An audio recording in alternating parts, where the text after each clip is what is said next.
បងសួរវិញ ចិនក៏កូរ៉េទីត្រូវមួយបាន10000ហើយហ្នឹងបងមាន challenge មួយគ្រាន់តែទាយថាតើ ក្រែមមួយហ្នឹង brand នេះគេមិនបាច់ឈ្មោះ specific ឬក៏លេខទេនិយាយទៅគ្រាន់ទាយថា ក្រែមមួយហ្នឹង brand នេះគេទៅបានហើយទាយត្រូវមួយបាន10000 ទៅបើត្រូវណាក្រែមអីទៀតថែមលុយ អូខេថែម1 គុណ 2 Juicy ចិត្តអត់ចិត្តនៅ អស់ហើយបងអស់ ទៀងតែស្រីស្អីពីដឹងហើយ ឃើញពណ៌ គេធ្វើរ ស្រីស្អីបងតែត្រាប់ចើតែមកនិយាយនឹងជួយគេជួចរស៊ីលីកូនចង់មិញចរ ឥឡូវអស់ចិត្តនៅ ជប់បងសុំហត់នឹងមកប្រែនទៀតយកអាហ្នឹងដែរបងអស់ចិត្តហើយ ចាចូលរួមសោកស្ដាយផងគឺគ្មានបានលុយសូម្បីតែ1រៀលតែវវ៉ាចេចាំយើងសើចទាំងអស់គ្នាប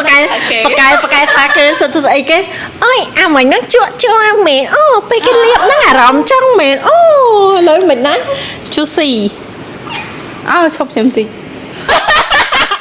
សុំម្ដងទៀតបានអត់លេបម្ដងទៀតមកវាលុបអស់ហើយ ខូចគេប្រយជីក្រែម យើងក្រែមយើងមានពី3ដើមអញ្ចឹង គេនិយាយលយណាចង់ឲ្យគេថាចេះពេលខ្លះពេលយើងគ្រាន់តែមើលគេយើងគិតរឿងចេះតែពេលដល់ជួបខ្លួនឯងមិនដឹងថាអូអាហ្នឹងពិតជារឿងពិបាកមែន Into you ឥឡូវសម្រាប់ចិត្តថាយកឲ្យគេ Into you ច្បាស់ណាឃើញយើងឲ្យគេខាង specialist ខាង Judy Doll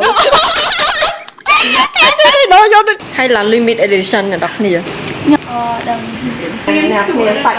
គេ មាន Daisy កាចាអូយទៀតចាំតិចមើល 4 3 2 1មក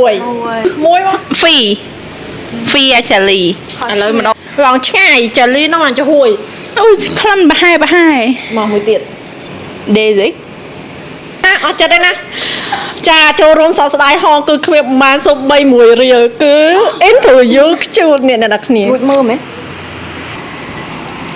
ញីក៏បានហិតក៏បានលិតក៏បាន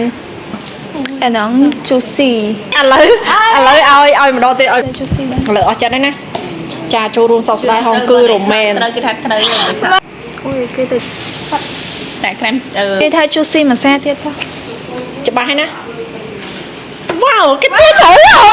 ហើយគេទៅមិនដែរអ្នកជឿខ្លាំងនេះ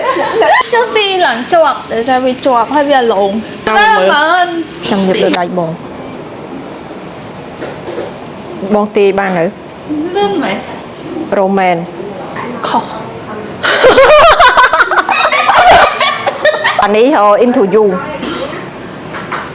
អ្នកនរគ្នាអូផរៃណាដែរផពុលដល់គ្នាដោយសារតែក្រែមនៅហាងយើងវាមានច្រើនអញ្ចឹងទៅធ្វើឲ្យការឆ្លើយហ្នឹងវាអត់សូវត្រូវអញ្ចឹងណា into you ហ្មងនេះបងសួរវិញ អត់មាន brand ចិនក៏កូរ៉េ brand ចិនឬក៏កូរ៉េ មិនដែរតួចឹង បងមានចៃថាជាគាត់អាចសួរបានណាchicken អូអ្នកនរគ្នាអញ្ចឹងមិនក្លិនវាឡើងដូច ខ្ញុំអត់ហ៊ានធ្វើឡើងបាក់ ខ្ញុំអត់ហ៊ានកប់ឲ្យលឺ អញ្ចឹងមិនក្លិនវានេះឥឡូវចង់លេងម្ដងទៀតមែនឥឡូវសាកម្ដងទៀតម្នាក់2ដងទៀត